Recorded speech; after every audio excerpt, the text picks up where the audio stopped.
Hello friends, welcome to मंथन IQ with Chandresh. मंथन IQ with Chandresh के इस ऑनलाइन प्लेटफॉर्म में आप सभी का स्वागत है।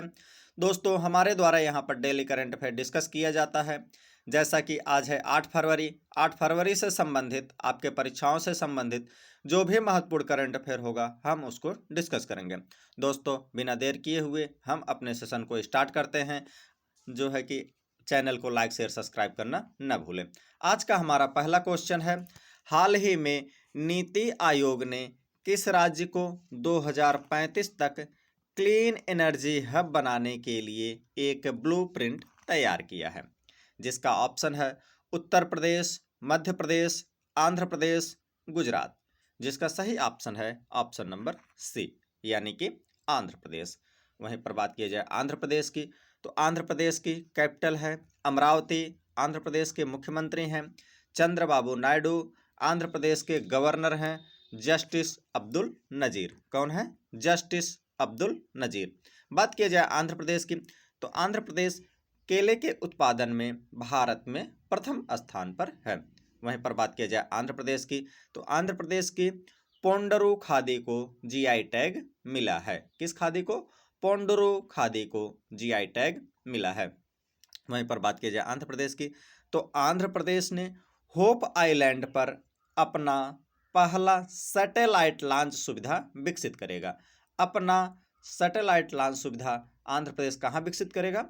होप आइलैंड पर विकसित करेगा। बात की जाए आंध्र प्रदेश की, तो आंध्र प्रदेश पुलिस अनुसंधान और विकास ब्यूरो के 9वें राष्ट्रीय सम्मेलन का भी आयोजन किया है।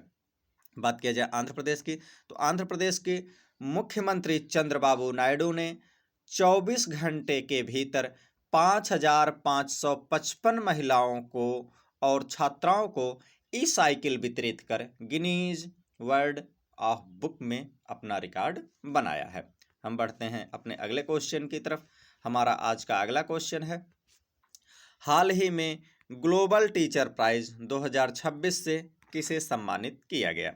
जिसका ऑप्शन है रूबल नागी, चेतन सिंह, भावना शर्मा, नमिता अग्रवाल। जिसका सही ऑप्शन है ऑप्शन नंबर ए, यानी कि रूबल नागी को।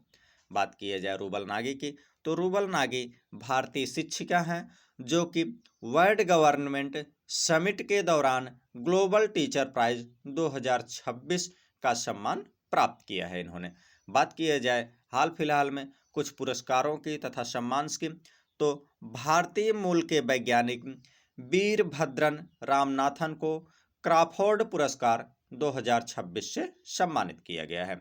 वहीं पर बात की जाए दलाई लामा की, तो दलाई लामा को 68वें ग्रैमी अवार्ड में इनको अपना पहला ग्रैमी अवार्ड मिला है। किसको? दलाई लामा को 68वें ग्रैमी अवार्ड में इनको पहला ग्रैमी अवार्ड मिला है। बात किया जाए वहीं पर चंद्रकांत लहरिया की, तो चंद्रकांत लहरिया को वाइली रिसर्च हीरोज पुरस्कार मिला है। अच्छा, चंद्रकांत लहरिया वाइली रिसर्च हीरोज पुरस्कार जीतने वाले पहले भारतीय बन गए हैं। वहीं पर बात किया जाए सीता सोल्के की, तो सीता सोल्के को व्यक्तिगत श्रेणी में 2026 का सुभाष चंद्र बोस राष्ट्रीय आपदा प्रबंधन पुरस्कार भी मिला है। हम बढ़ते हैं अपने अगले क्वेश्चन की तरफ।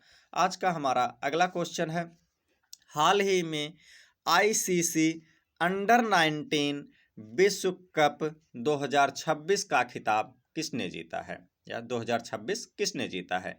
जिसका ऑप्शन है ऑस्ट्रेलिया, भारत, न्यूजीलैंड, इंग्लैंड। जिसका सही ऑप्शन है ऑप्शन नंबर बी, यानी कि भारत ने जीता है। वहीं पर बात किया जाए जो है कि आईसीसी वर्ल्ड कप के प्रमुख तथ्यों की, तो आईसीसी वर्ल्ड कप जो है कि टीम इंडिया ने इंग्लैंड को 100 रनों से हरा करके जीता है। किसको? इंग्लैंड को 100 रनों से हरा करके जीता है। यहीं पर जो है कि 2026 का आईसीसी अंडर 19 का खिताब जो है कि भारत का 6वां खिताब था। भारत ने अभी तक जो है कि वर्ष जो है कि 2009 में 2000 वर्ष 2000 में, 2008 में और 2012 में, 2018 में, 2022 में तथा 2026 में कुल मिलाकर के 6 बार जो है कि आईसीसी अंडर-19 का खिताब जीता है।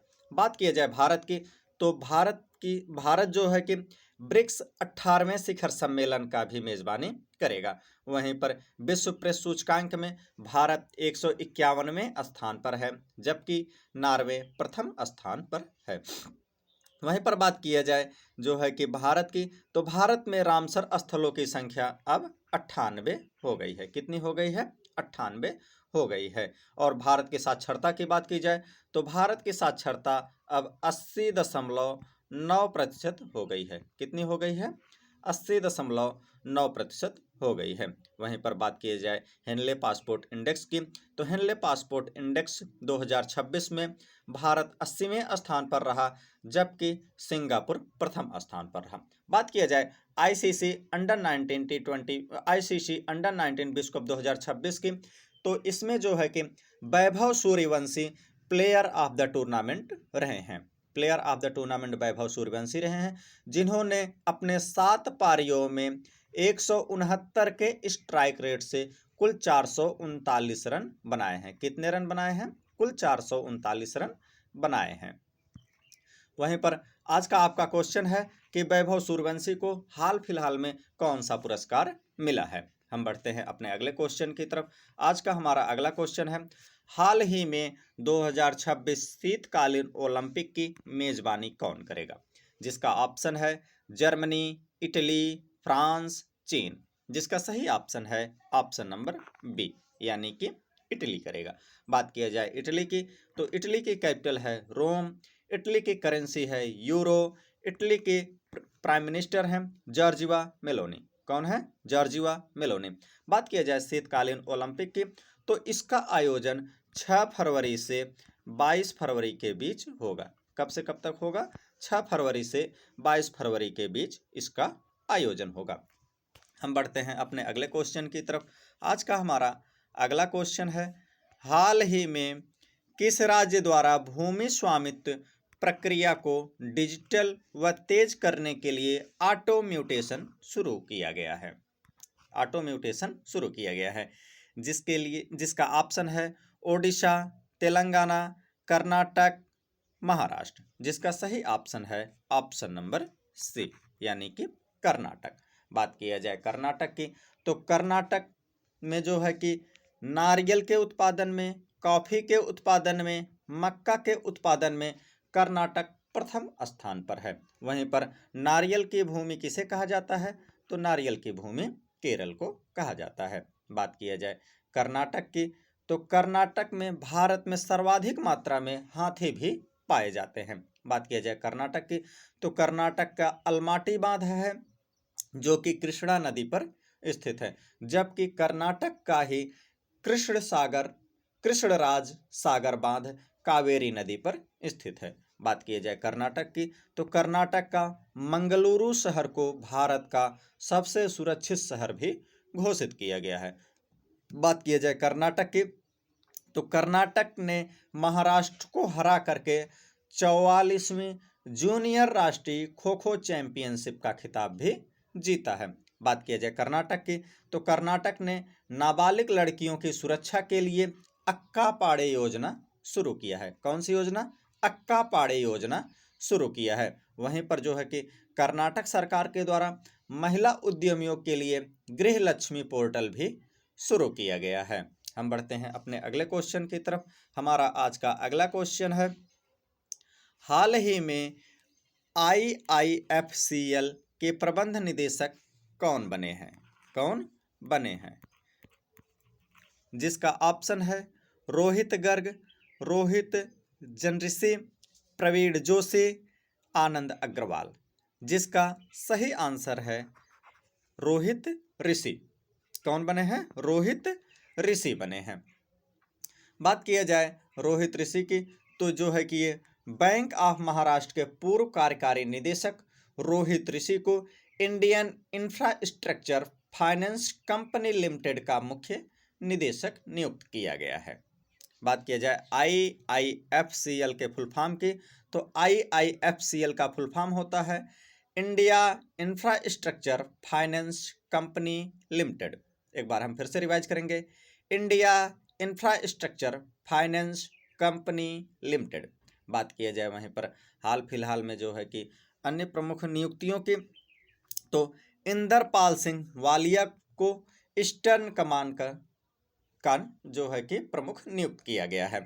वहीं बात किया जाए अमेलिया वारवल्डे की, तो अमेलिया वारवल्डे को जो है कि भारतीय महिला फुटबॉल टीम का कोच नियुक्त किया गया है। वहीं पर जो है कि बात किया जाए जो है कि शेख जोआन बिन हमद अल थानी को ओलंपिक काउंसिल ऑफ एशिया का अध्यक्ष चुना गया है। वहीं पर जो है कि बात किया जाए कैजाद भरूचा की, तो कैजाद भरूचा को मेटा का पूर्ण कार्यकाली निदेशक नियुक्त किया गया है। हम बढ़ते हैं अपने अगले क्वेश्चन की तरफ। हमारा आज का अगला क्वेश्चन है, हाल ही में 24वीं भारत अमेरिका संयुक्त तकनीकी समूह रक्षा संबंधी बैठक कहाँ हुई? जिसका ऑप्शन है नई दिल्ली, अहमदाबाद, लखनऊ, भुवनेश्वर। जिसका सही ऑप्शन है ऑप्शन नंबर ए, यानी कि नई दिल्ली में। बात किया जाए जो है कि इस बैठक की, तो रक्षा अनुसंधान विकास संगठन यानी कि DRDO ने दिल्ली में 24वें भारत अमेरिका संयुक्त तकनीकी समूह की पूर्ण बैठक की मेजबानी की। किसने की है? DRDO ने। DRDO का फुल फॉर्म होता है डिफेंस रिसर्च डेवलपमेंट ऑर्गेनाइजेशन, जिसका हिंदी रूपांतरण है रक्षा अनुसंधान एवं विकास संगठन। हम बढ़ते हैं अपने अगले क्वेश्चन की तरफ। हमारा आज का अगला क्वेश्चन है, हाल ही में भारत और किस देश के बीच जल विद्युत पर फोकस के लिए समझौता किया गया है? जिसका ऑप्शन है तिब्बत, भूटान, श्रीलंका, अफगानिस्तान। जिसका सही ऑप्शन है ऑप्शन नंबर बी, यानी कि भूटान। बात किया जाए भूटान की, तो भूटान की कैपिटल है थिम्पू, भूटान की मुद्रा है नगरतुम, भूटान के प्रधानमंत्री हैं शेरिंग टोब्गे। कौन है? शेरिंग टोब्गे हैं। बात किया जाए भूटान की, तो भारत एवं भूटान के बीच पहली बार रेल संपर्क परियोजना को मंजूरी मिली है। बात किया जाए भूटान की, तो भूटान का सर्वोच्च सम्मान ऑर्डर ऑफ ट्रू ग्यालपे पुरस्कार प्रधानमंत्री नरेंद्र मोदी जी को मिला है। क्या? Order of the Druk Gyalpo पुरस्कार प्रधानमंत्री नरेंद्र मोदी जी को मिला है, जो कि भूटान का सर्वोच्च नागरिक सम्मान है। हम बढ़ते हैं अपने अगले क्वेश्चन की तरफ, जो कि हमारा आज का लास्ट क्वेश्चन होगा। हाल ही में WPL 2026 का खिताब किसने जीता है? जिसका ऑप्शन है royal challenger Bengaluru RCB, Delhi Capitals, Mumbai Indians, Rajasthan Royals. जिसका सही ऑप्शन है ऑप्शन नंबर ए, यानी कि रॉयल चैलेंजर्स बेंगलुरु RCB। बात किया जाए तो जो है कि 2026 के खिताब की, तो RCB ने जो है कि बड़ोदरा में कोटंबी स्टेडियम में दिल्ली कैपिटल्स को 6 विकेट से हराकर 2026 का क्या किया है? खिताब जीता है WPL का। किसे हरा करके? दिल्ली कैपिटल को 6 विकेट से हरा करके जीता है। बात किया जाए अब तक कुल 4 बार WPL का आयोजन किया जा चुका है, जिसमें से 2 बार RCB जीती है तथा 2 बार MI जीती है। MI मतलब मुंबई इंडियंस के द्वारा 2 बार जीत हासिल की गई है, यानी कि 2 बार RCB, 2 बार MI के द्वारा जीत हासिल की गई है। दोस्तों, डेली करंट अफेयर के लिए मंथन IQ विद चंद्रेश चैनल को लाइक करें, शेयर करें, सब्सक्राइब करें। आप सभी का बहुत बहुत धन्यवाद।